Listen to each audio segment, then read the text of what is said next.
This is a second look at Rashod Bateman's impact in his route tree from 2021 regular season. Of course, we know he missed the first 5 games of the season, was still able to have an impact and was still able to make an impression upon Ravens fans and everybody who wants to see the team throw the ball more, which they did percentage-wise. I saw a tweet this week that they threw the ball like 63% of the time, which was the highest in the Greg Roman era. Certainly higher than I would have thought in my mind, but there was a lot of games where the Ravens were trying to come from behind and were kind of forced to throw more, so that run-pass ratio might be skewed a little bit more heavy toward pass than the coaches intended. But in any case, we took a look at Rashod Bateman already in a first video earlier this week. This is going to be a second look. It's going to be 10 plays. There's going to be some good in here, but there's going to be a couple of bad things in here. One drop specifically against the Chargers, but then there's going to be some really good stuff at the end that I'm going to propose is the way that we should be using Rashod Bateman in the future. So this first play is going to be, he's going to be in the trips or in the bunch. So he's the Z receiver up to the top. As some of you may remember who have a good memory, it's 3rd and 4 against the Chargers to the boundary. So the short side of the field is up here. And we're going to throw it against this soft corner on this little speed out by Bateman. And it's an easy catch for him. He gets tackled, but it's a 5 or 6 yard gain when all we needed was 4. He's capable of doing stuff like this against zone or man pretty much no matter who we face, to be honest with you. Rashod Bateman is capable of winning matchups, making the tough catches. I mean, some of the catches he made early in the year was incredibly impressive. The one-handed catch against Minnesota, which I showed in the first video. He has 2 catches in this game against tight coverage. This is a cool little concept, very simple, that the Ravens used. The inside receiver, the number 3 receiver, is Duvernay. Bateman is the number 2.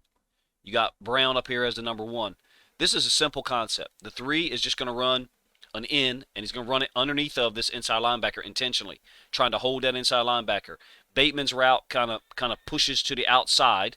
It doesn't go vertical. That's why the line is written a little bit up towards the top of the screen, and it's designed to take this guy out and create some space in here where there is none by alignment by the Chargers. Works out perfectly, and Bateman, unfortunately, drops the football. But it's a good route concept. Again, Duvernay's route pulls that inside linebacker 44, or holds him, I should say, inside the hash, and then Lamar hits Bateman right on the hash. As some of you may know from some of my videos that I made this year, the hash concept, not just this route, but the hash is an important thing in the spread offense because you've got to force defenses to defend the width of the field. And we do a lot of snag routes and things to make people defend the hash and out of mesh concepts as well with that over sit route. All right, so here's the linebacker that's going to be put in some conflict by this under route by Duvernay. And you can see Duvernay is being covered well by this guy, but it's opened up this space here, which is, as we rewind it, is exactly where that guy was lined up. Look at his feet. His feet are on the hash, and then that's where the ball is going to end up being thrown. So good concept. Nice job, awareness by Bateman to take his defender to the outside a little bit, and then unfortunately he just doesn't make the catch. I think that is an anomaly. I just don't see that happening maybe ever again to Rashod Bateman. You tell me what you think. In man against a Woozy for the Bengals, a 3rd down play, he's not able to get much separation on this little in cut like post dig.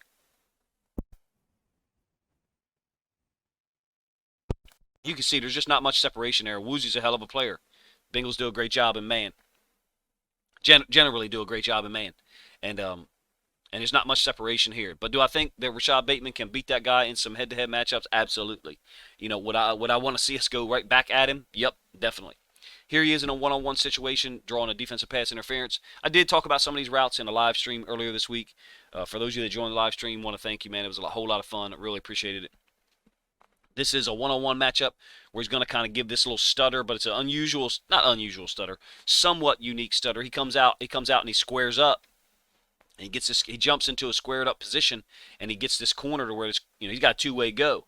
So he's just a super athletic guy. I've made basketball references about him, but here he is. He's squared up on this guy, and this guy's squared up, and he's beat. He's beat already before anyone's even turned. Just because of the athleticism that Bateman has. People say, oh, he's not an elite athlete. There's enough explosiveness right there to beat guys in the NFL. And if you don't, NFL DBs, NFL receivers are great athletes. Running backs they all great athletes, But NFL DBs have to cover the elite guys across the board. And he can do this against NFL DBs. So how that doesn't make him a great athlete, I don't know. Is he incredibly explosive? Is he a 4.3.5 guy, a 4.4.2 guy? I don't know all those things. I just know Rashod Bateman is that dude that in basketball terms, he can beat anyone one on one, and I have faith in that from what I saw in his rookie year. And you guys can tell me, where you are on that spectrum. Again, against the Bears, now he's going to do the opposite. On the last one I just showed you, he squared him up and then took the guy outside. So this is flipped. Now he's going to get this guy moving to the outside and then bring it back inside. Of course, we know it's a poor decision by Huntley because this safety sits right on top of it. So I'm not necessarily evaluating the throw and the decision by Huntley. He's throwing this thing right into the safety, and it should be a pick. But we know that there's pass interference right here again, just like on the last play that I showed you. Bateman drew multiple defensive pass interference penalties because he's difficult to guard, because he can win one-on-one matchups. That basketball reference I'll continue to make. He is a guy that is extremely difficult to guard one-on-one, and you have to have leverage help, in my opinion, when he has the whole route tree available. That's why this right here, I will continue to say, and maybe people turn the video off at this point. This is the way to attack this bullshit sticks coverage. Is go 3-by-1, put Brown, a dangerous receiver, Andrews, our best receiver, our best receiving threat, and whoever else we got, Duvernay, whatever else we got, over here to the trips. When Mark Andrews is over here to the trips, you can guarantee there's going to be a third DB over here if it sticks coverage. Period. They're not going to line up in quarters with trips. They have to match the alignment of what we give them. So when we go 3, they had to counter with 3 out of sticks coverage. Simple. Attacking backside was where it was at. Said that immediately after the game because these DBs was looking right at Lamar and they were reacting to Lamar's shoulders, to Lamar's face mask, to his first movement because they knew he wasn't going to have time, for a double move, anything like that. In this case, it's a slant that Bateman breaks off immediately because he's smart. He recognizes the coverage. That's not a typical slant. That's just boom, now. That's a now slant. And a great catch. That's not just a good catch. That's a great catch, if you ask me. But NFL players are expected to make that catch, but we know there's plenty of them who drop it. Rashod Bateman ain't that dude, despite that play against the Chargers that I did show you. Against the Dolphins again, backside not sticks coverage. Now I think you're going to get a stop route against what looks like it could be man-free because you got the strong safety rolled up in the box, and you got the free safety here in the middle of the field. So to me, this looks like man-free. So he's operating one-on-one against this corner. He's able to do this consistently. We talk about not having a run game in 2021. In my opinion, Rashod Bateman was a guy who could be used to substitute, for the run game because he has the attributes of a possession receiver. Simultaneously, he has the attributes of an intermediate receiver. Is he going to make plays downfield? Well, he did in this game, and I'm going to show you at least 1 or 2 of them. I think he's an extremely balanced receiver. Can run every route that there is on the field well. Sticks coverage again. DB looking right at Lamar. Same concept here. Except he's not running this now slant. He's running an out. And the DB's flat-footed. There's no technique. There's no technique on this at all. There's no lineup here and bail. There's no cover 3 technique and turn and go. There's no cover 2 technique, hard cover 2, where we sit here and we jam him in and then we settle into the flats. There's no technique here. This is just flat-footed. I'm looking at the quarterback. This is I don't have a whole lot of respect for sticks coverage, for real. That's what makes it so frustrating that it was able to confuse and perplex the Ravens offensive coaches, all of them, not just Greg Roman, but all of them. This was the way to go, was to attack on backside. Now here we got 2 receivers, and you're going to get this little shoot or flat route by Duvernay. And then Bateman just running the outside release go. I mistakenly called it a sluggo during the live stream earlier this week. It was not. This corner right here is going to break. He's going to begin to break on Lamar looking here now, and he sees this little shoot route. He sees Lamar's face mask and the shoot route. So he's starting to break on, and he realizes, oh, crap. It's not going to him. This guy's running outside release go. He's beat. That's the coaches putting that player in conflict. But their defense worked out great that game, right? We know that it had a huge impact on the Ravens, not just that night, but moving forward. But you see the separation. He's beat badly. This ball could be thrown further out in front. You see what I mean? Not saying it's a poorly thrown ball by Lamar, but it could be thrown better. I mean, that's wide open. That's touchdown, potentially a touchdown. If he's able to put the thing out here, somewhere out in there, I should say, where Bateman can just go get it and stay in stride. We got one more play. This is a backside of a 3x1 again. Same concept, and I've explained this multiple times. If you're new to the channel, then cool. Then this may be your first time getting it. If you old to the channel and you're tired of hearing me talk about it, I'm sorry. But you got 3 over here lined up to the trips. They have to match the alignment. You have to match the alignment. You can't put this safety over here, because now we can just block it up and run a screen to Andrews, and we got 3 over 2. We're winning. We got 2 blockers and one ball carrier. You can't do that. That's not how defensive football works. You got to match the alignment. So we got this one-on-one backside, and I think we get this little speed out. It's actually a shorter route than that by Bateman. Same concept with his DB, looking right in the backfield, no technique. And he's breaking, so he challenges the play. Really, he challenges the play. And that is one of the reasons why I say attacking it with these short routes is not the way to get them out of this coverage. You get them out of this coverage by beating them on the previous play, like I showed you, the deep route. Not that there's anything wrong with calling this play. It's a great play.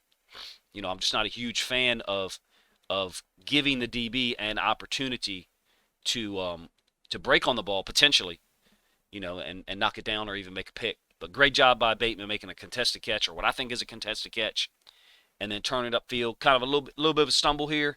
Otherwise, could be gone. I talked about that safety's route, Mark Andrews' route, being here.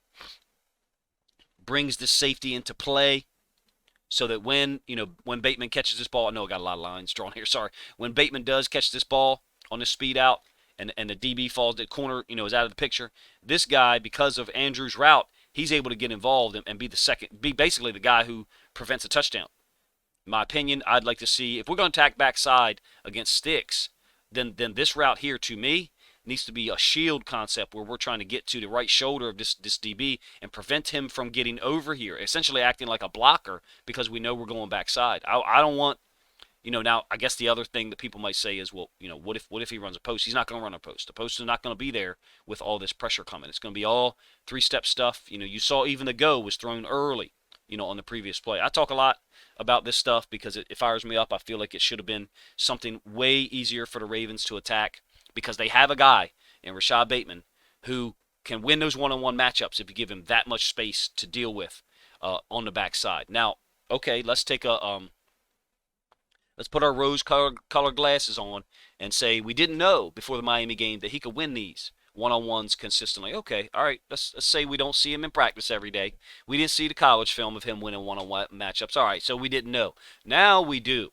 So when we see this BS sticks coverage next season, we better damn sight see Rashod Bateman as the backside X, Mark Andrews, Marquise Brown over to the trip side, along with whoever else we got playing as a slot or number 3 receiver, and 11 personnel, and attack them backside.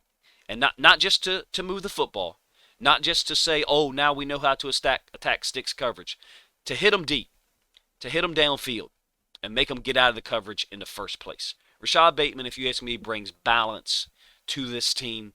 And, if we do go receiver at any point in this draft, it clearly should not be a guy to be the X. That's Rashod Bateman. That's Rashod. Now, is he a number 1 receiver? I don't give a damn.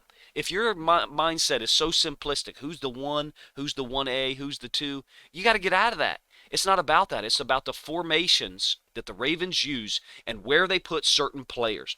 When we go trips, Rashod Bateman should be backside, or Mark Andrews, if we've got a matchup that Mark Andrews can win, which we saw that in the Green Bay game. We saw that in the Bengals game a couple times. So Andrews certainly can play back there. No problem. But you got to get out of that mindset of, is he a number 1? Rashod Bateman has the ability, if utilized properly. Let me ask you this. If we went trips in that whole Miami game, if we had Rashod Bateman backside, for that whole game against Miami, and they stayed in sticks, how many catches could he have had? He could have had 12 or 15 catches, for real, if they were going to stay in that coverage. That's my point, is that Rashod Bateman brings balance to this team to the point where he can help us force defenses to get out of certain coverages. There's no reason why that sticks coverage should have given us so much trouble. We had a guy on our team dressed in a Ravens uniform and helmet that night named Rashod Bateman. Let me know what you guys think of the film breakdown.